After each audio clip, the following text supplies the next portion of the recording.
Well, hello there, you're watching the press preview, a first look at what is on the front pages. Time then to see what's making the headlines with the Daily Mirror's associate editor, Kevin Maguire, and the former Conservative special advisor, Salma Shah. Welcome to both of you. So, as ever, we start with the front pages, kicking off with the Metro, which leads with what it calls the crossbow stalker scandal, the story of the armed man shot dead by police in London 2 nights ago outside the home of a woman he'd previously been convicted of stalking without being sent to prison. The Financial Times reports that nearly 2 years of political paralysis in Northern Ireland look set to end after the UK government presented a raft of proposals to revamp Brexit trade rules and cement the region's ties to Britain. 5,600 migrants identified for first Rwanda flights is their headline, with comments from the Home Secretary, James Cleverly, who says the £240 million scheme is uncapped. Sturgeon, Tears and Admissions is on the front of the Scotsman, which reports on Nicola Sturgeon's dramatic day of evidence at the COVID inquiry in Scotland. Post Office scandal hero Alan Bates has turned down a pay offer he calls derisory. That's in the Telegraph. It's reported that he's been offered only a sixth of what he is claiming.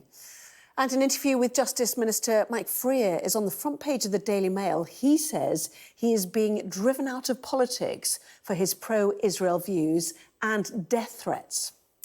The Guardian carries a warning from a committee of MPs who are calling on ministers to inject £4 billion into local authorities in a bid to stave off bankruptcy and protect local services.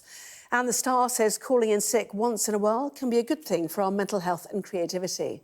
Presume at this point you don't tell your bosses that. A reminder that by scanning the QR code you'll see on screen during the programme, you can check out the front pages of tomorrow's newspapers while you watch us. So let's get the thoughts then of Kevin Maguire and Salma Shah. You know, some big stories there tonight, and quite a range as well. But let's kick off with Nicola Sturgeon and the Scotsman, in fact, Kevin. Sturgeon, Tears and Admissions. What was your takeaway, to use that phrase? Edinburgh-based paper bills itself as Scotland's national newspaper. And look at that picture of her head down. She used to always have her head up, smiling. She ruled supreme for so many years, and she was on the ropes today. But it's interesting they've gone for a picture without her wiping away tears, but I think that probably represents where she is now, because she's fallen a long way. And you know, they write it in terms of her denials about a secretive approach to the pandemic and insisting she didn't try to get any political gain. But it was mesmerising watching that inquiry, because I remember during COVID, I always thought she was so authoritative at her press conference, actually more than the UK government ministers back in London.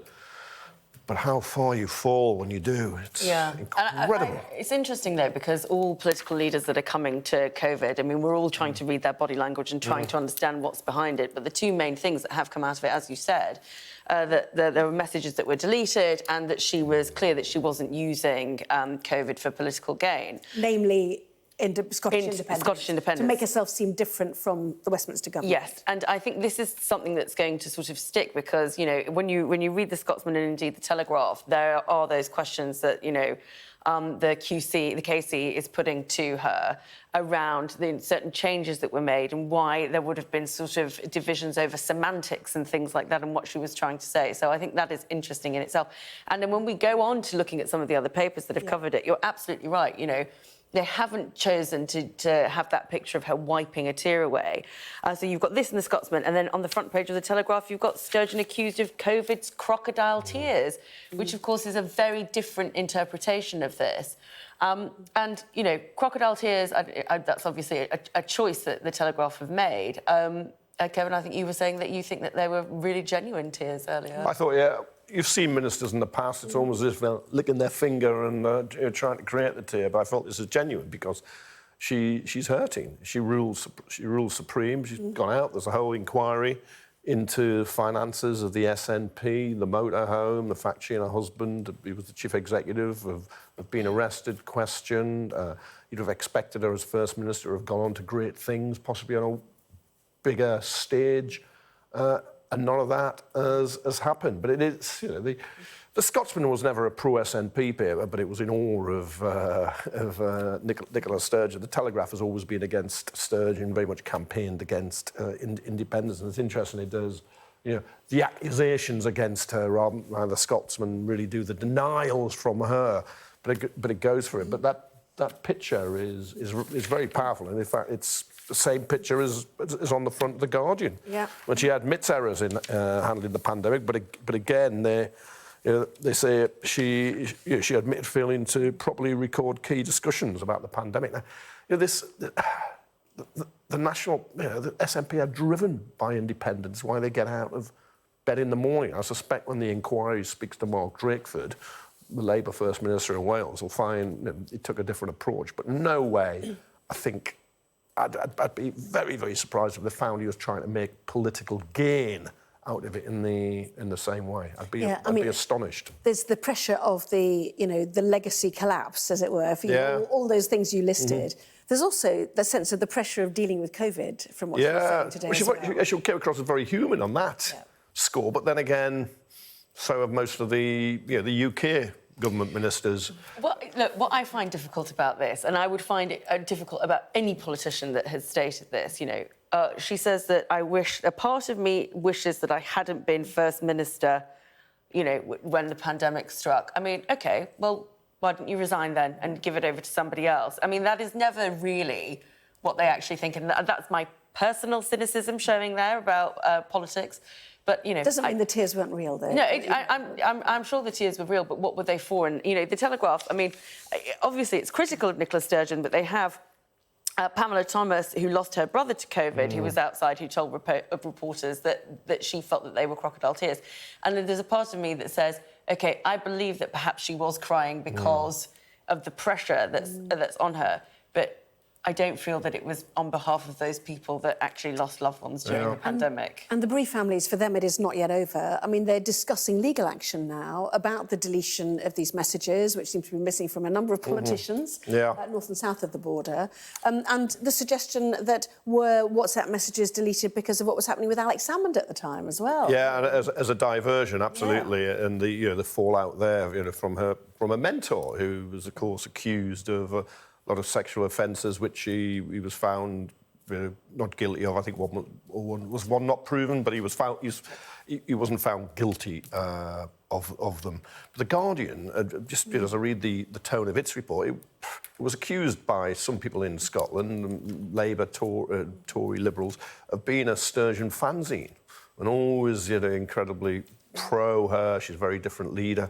I mean, there are one or two areas now where she won't like the comparison, but it is with Boris Johnson, like the lack of record keeping, how you're taking decisions. OK, there's no parties that we're aware of, although there was some advice on how you could hold a drink at a reception and not have your mask on. You took it down as long as you appeared to be drinking. There's Times is just in, Kevin, sorry, apologies while you're talking. But yes, you're right, she was seen to have had a very good, COVID pandemic, in contrast to some in the Conservative Party. Yeah.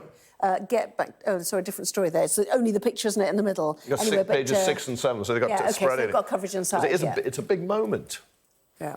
To see her on the stand there and taking it's polite but pointed questioning, as it should be. Because it's her, and this is the thing, as you say, and that's the comparison with Boris Johnson as well. Sat as such a big figure over their respective Holyrood and Westminster. And seeing her in this way is a real shock to the system, because Nicola Sturgeon was always that character that sort of had everything under control, was often regarded really well, even in Westminster, by Westminster politicians. So to see this sort of slightly defeated figure, I think is quite shocking for diminished pundits. OK, Salma, let's go to the FT then, shall we? This fast-track legislation expected on Thursday to end 2-year political limbo for Northern Ireland. We certainly heard about it in the Commons today. Extraordinary when Hilary Benn lavished praise on the Northern Ireland Secretary for getting this deal over the line, effectively. Well, I think there are some things that are actually beyond Labour Conservative politics, and I think everybody would probably think that getting Northern Ireland into a good place and working again is one of those things that you could find some agreement over. I think what's interesting about this is the fact that the First Minister is now for the first time changing to the Nationalist Party, Sinn Féin. So you've got Michelle, who's going to be in charge, Michelle O'Neill, who's going to be in charge, and it remains to be seen what that change will actually bring in politically to Stormont. So great news that it's back. great news that it's within the Windsor framework. It doesn't seem to be causing any consternation with Europe, but we will see what this changing complexion around Stormont is actually going to mean. It is quite a moment when Sinn Féin were the biggest party both sides of the border. Yeah. In Ireland, in Northern Ireland and the Republic of Ireland. And, as you say, Michelle O'Neill will be the First Minister.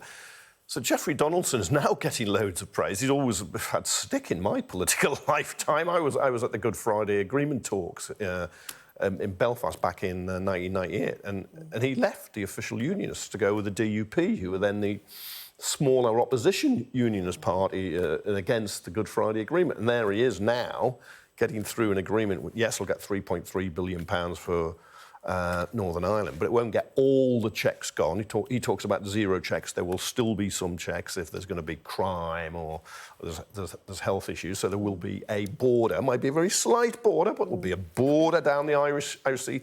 And he's somehow got his party on side, and he's going to accept a First Minister of Sinn Féin, presumably because Chris Heaton-Harris has got the threat of elections hanging over them, and if it happened again, then Sinn Féin could win again. Yeah. But when you had a situation when you couldn't take a Leicestershire sausage from Great Britain into Northern Ireland for fear it might go, disappear south of the border, you knew something. Yeah. Well, can I just say, one, let's blame Brexit and all those who sold it as something it never was. This is a large influence to be opened at this time of night. Two, you've triggered me. just don't mention Margaret Thatcher. I'm going to need a drink before and then you've got two Kevin. Boris Johnson and three Lord Frost, who froths now and attacks everybody else. They came up with a bad Brexit deal. Look, I think Brexit aside, I think there is a bigger question that you have just outlined, which is Sinn Féin north and south of the border. There is a much bigger question here about what happens in 10 years when it comes to the question of reunification. It might not even be 10 years. Yeah, it might not even be. But the question of a border poll and how is it triggered, it's the UK government triggers it, and it's when they think there is an overwhelming, there's actually a proper form of words, case for voting to go into Ireland. Now, you can put that off forever and a day if you wish, but the pressure will build, absolutely. The pressure will build, and exactly in the same way that the pressure built over Brexit at one point, which obviously led us to a referendum. So it could happen, across the sea as well. Please don't let David Cameron be anywhere near the decision. Whatever happened to him? He is oh, is he? Oh, And abroad, I think, currently. back, leave him there. Yeah, quick word from both of you on The Guardian. Salma, first of all, MPs demand £4 billion bailout for councils in cash crisis. Suggestions from this paper earlier this week that it was going to go to 4.99% increase, which is, 0.01% less than the 5% needed to trigger referendums in those areas, anyway. Look, this is going to be something that is going to continue. I think central government being able to bail local government out is going to be a very difficult thing. And there's been a recent NAO report that I always reference about the fact that actually poor local government decisions, in the case of Birmingham in particular, is the consequence of why they're having such difficulties. It's not the case. Not being starved of money during the austerity years. That's what I always reference, the £7 billion in cuts, the failure to reform council tax. So, people in poorer homes pay a disproportionate amount while those in mansions don't. But nothing that you're saying is going to deal with the funding gap right now. And I think the question... No, any funding will deal with that. Where are you going to find £4 billion extra to try and create If you this funding don't have gap? tax cuts, you might find $4 billion. Is that sort of the point people are making? Well, that's for the IMF case. Yes. And that public services are under pressure. But we haven't seen what the range of those tax cuts are going to be. I mean, so the IMF are saying to the Chancellor they need to be reduced. We don't actually know. Well, the Times suggesting that I think Hunt's bigging them up. The Cabinet that they were going to be small, and I think tonight he's bigging it up again. OK. I mean, if every time the Chancellor talked about tax cuts, that tax was actually cut, nobody would pay any tax. I mean, I've got to stop there. I'm running over. Lots more still to come, including the man at the centre of the show that brought the post office scandal to wider attention has reportedly turned down an offer of compensation. More on that to come.